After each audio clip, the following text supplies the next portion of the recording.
name ADACEN, our company, it stands for Advanced Data Centers.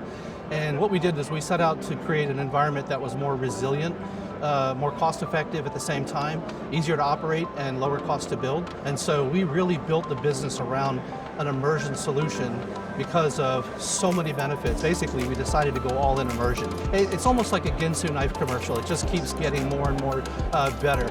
At the end of the day, immersion has provided us the ability to build new facilities from scratch, a whole new approach, much smaller facilities. Because of the ability to have much higher densities in a much smaller space, we now can build a 10 megawatt data center in 10,000 square feet, for the data hall itself with the other ancillary components around it instead of 100,000 square feet. So that's 10 times less space required.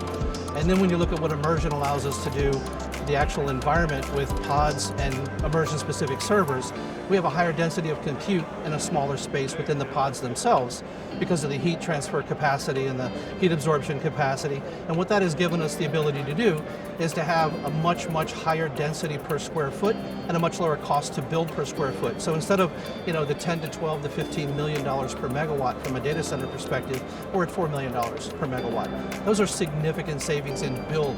Then to operate, it just goes on and on, like the Ginsu knife commercial. We can have lower cost of operations because our PUE is lower. That means we use a fourth to a third less power to run the environment. We can have no water to zero water usage from an evaporative perspective, just what the building requires and what we have in a self-contained loop. We have much lower cost of operations from the facility perspective because we don't need things like fire control systems. The immersion allows us to use just basically what a building requires for humans. It just goes on and on. We also have the better density performance per pod, if you will, which the immersion-born servers allow us to do. So we have a lower cost of ownership, we have a lower cost to purchase, and all of that translates into huge cost savings benefits. So as an operator, we have a lower cost to build and operate, but as a service provider, we have a lower cost to the customer to use the environment. These are tremendous benefits. Yeah, actually, we've just recently done a series of benchmarking tests. We're able to do things that are traditionally done in air or DLC environments. We're able to run the servers that are immersion born at their full capacity, non-stop, without delay, and without any kind of throttling. And we're able to do that at much higher efficiencies as well, and all those other benefits, lower cost to build, lower cost to operate, but also at a higher performance. We've recently done benchmarking. We're actually outperforming supercomputers to the point where we're using immersion-born servers to run supercompute as a service. Because of that benefit and that performance, we've attracted software companies that actually now allow us to build supercompute capacities and run licensed export control codes.